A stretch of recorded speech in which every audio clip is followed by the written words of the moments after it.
Welcome back to the show.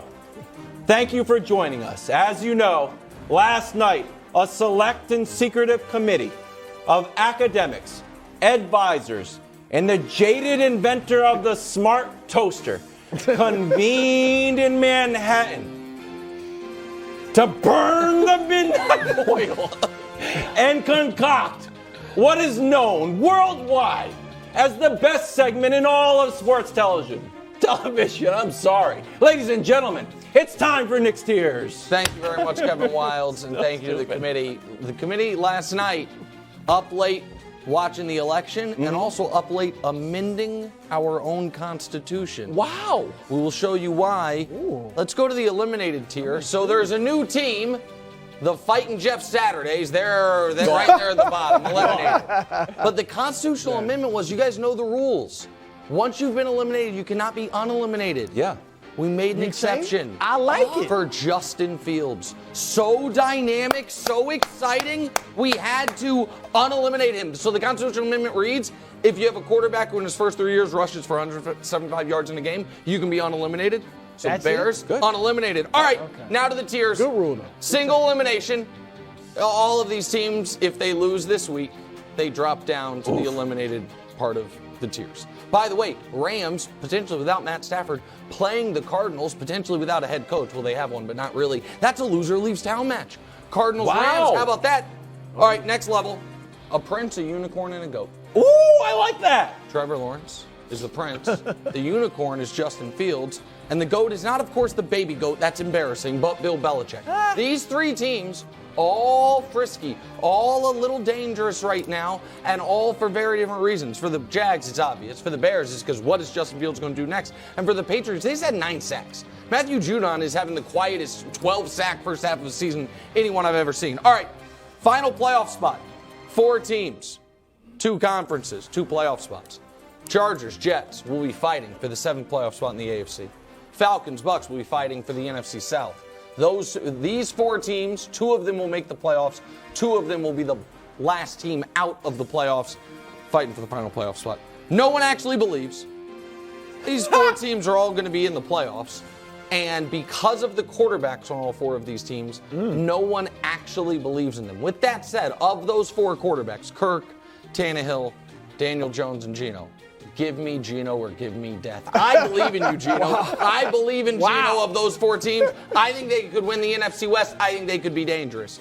Oh, Greg I Jennings. do believe in Geno, but Thank you. this is because I was once a member of the committee. Yeah, you were. I talked to some of the members on the committee. Wow. Did you know that? I did. I didn't know that. I did, and I sent them a couple memos late last night, while Yeah. they were all burning the midnight oil.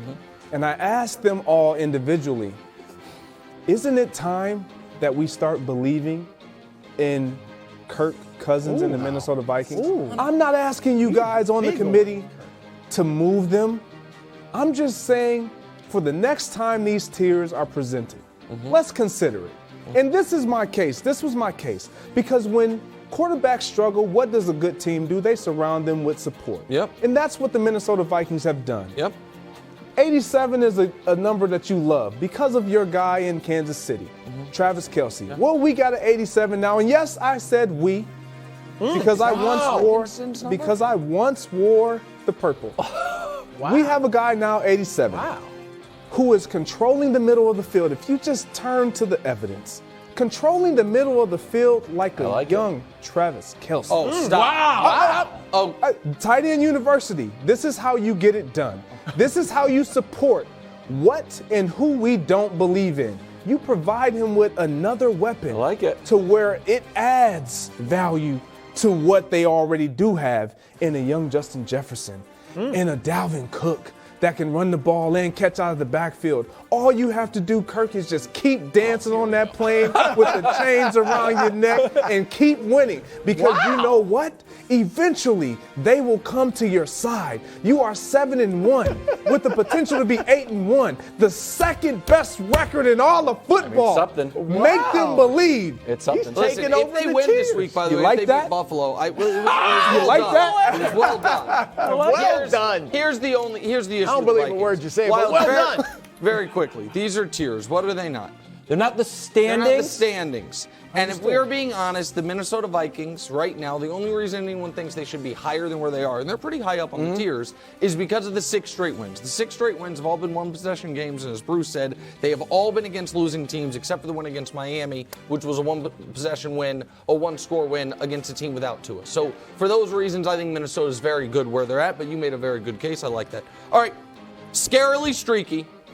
These teams, when they are playing their brand of football, playing the way they want to play, they look as good as any team in the league. Also, another reason all of these teams are scary, all of them have at quarterback either a guy who has won league MVP or a guy who has played in the Super Bowl. Well, check that. The Bills don't have that either, but everyone pretends they do. So listen, this is about where we had the Bills last week, and everybody said the committee was crazy, bro. Okay. And then the committee was vindicated by old Magic Mountain Josh Allen showing up in the Meadowlands. What's up? Look, why do you look like I'm sorry, and my case will not be as easy to dismiss as that passionate speech by Greg. You just missed it. He made some good points. You just flouted. You told me I had to hurt. All right, here's the first thing. How are the Bills any streakier than the Kansas City Chiefs, who I know are going to be obviously higher on the tiers? Probably number 1. I mean, the Bills have won 4 of their last 5. The Bills they're 6-2, number 1 seed in the AFC. Like they've beaten Lamar. They've beaten Mahomes. They've beaten Aaron Rodgers, who's still the great Aaron Rodgers, all in a 4-week span. They demolished, I said, the Tennessee Titans 41-7. The same Titans, actually not the same Titans, that just took the Chiefs to overtime with a backup quarterback who can't really throw. Yeah. Okay? So I just don't get. I mean, the Chiefs have lost to the Colts, We're talking about the Chiefs, and they lost to these Bills. So how are they any less streaky than the Bills? That's my beef. I get it. You got your favorite team, and they're your tiers with the committee. But how are they any streakier than the Chiefs? Think, you know what? I think your case that you said will not be easily dismissed will be dispatched like a fly on my shoulder because you proved your own point wrong. You talked about all these incredible highs for Buffalo. Look at who they have beaten: Lamar. They have beaten Mahomes. They washed out the Titans. They did all those things. You didn't even mention they beat the defending Super Bowl champs. Yet somehow they have 2 losses. Why is that the case? Why? Oh, is it the case? It's football. It's the NFL. They're supposed to go undefeated? No. They're not supposed to go undefeated. However, the week to week, even half to half, dare I say drive to drive, there is not a level of consistency. Against the Green Bay Packers, they look like the best team in football for a half. They try to give the game away for a half. Against the Baltimore Ravens, they look awful for a half, then they look amazing. Against the Miami Dolphins, they play really, really excellent for the first 25 minutes of each half, and then the end of the first half, end of the second half, they forget how time-space continuum works. They are a streaky team. They're just a streaky team. Again, Brew, if you would like to comment on the Chiefs, you should have waited until I got to the Chiefs. For all you know, I'm going to have the Chiefs very next week. We don't know where the Chiefs are going to go. I got a good hunch. Okay, let's wait and see. We'll all be surprised together. Next, weekly dominance. These 2 teams both do one thing exceptionally well, and they lean on it. The Cowboys play great defense, and they lean on that week in, week out, and eventually it wears you out as the opposition. The Dolphins have 2 of the fastest receivers in football running all around the field, and by the end of the game, the other team's secondary cannot keep up. They can't even keep up with little floating ducks in the air from Tua. They're still too winded. They can't get to him. And every week that you know what they're going to try to do, and teams are not able to deal with it. 17-0 watch. It can't be dismissed. Really? It can't be. Given their schedule, given their health, given their consistency on both sides of the ball, it cannot be dismissed that the Eagles go 17-0. And I'm here to tell you, at 17-0, I still won't be convinced they're good. And finally, I agree. 1 team left. The inarguable favorite. When I say inarguable, by that I mean there is no argument against it. We all know they have the best player. They also now all of a sudden have one of the easiest paths. They also, Vegas is coming around. Mahomes, the MVP favorite, and the Chiefs right now are given more respect on the point spread than any team in football. For all those reasons, and what's that? The first-round pick, Trent McDuffie, who was out for 7 weeks, he now has not allowed a single catch all year. So the secondary is all of a sudden potentially a strength. Oh my goodness. Did you see him shut down Malik Willis? Guy looked like he wasn't even a quarterback. So there it is. The inarguable favorites. Wildes, go ahead. I have one petition to make. It's for the New York Football Giants, who, by the way, did not lose to Jeff Saturday and the Colts. I know he wasn't there, but he was there in spirits when you guys lost.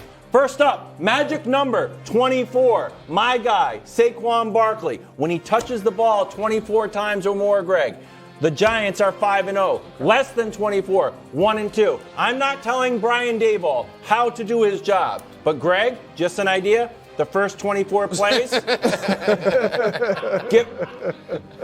Sound logic, you can't argue with it. Reason number 2, Brian Daboll and Wink Martindale has got that defense playing better than they have in years. And Joe Judge, you're still my guy. I'm happy you're back in New England, but points per game, best since 2016. Pass yards per game, best since 2008. 2010, best third down rate, red zone. 43%, best since 2016. And finally, and this is my favorite one, it's nice and easy. And I think the committee usually does a good job at this, but sometimes the midnight oil is burning so hot, it gets late in the night. Next thing you're not really paying attention to what's in the future.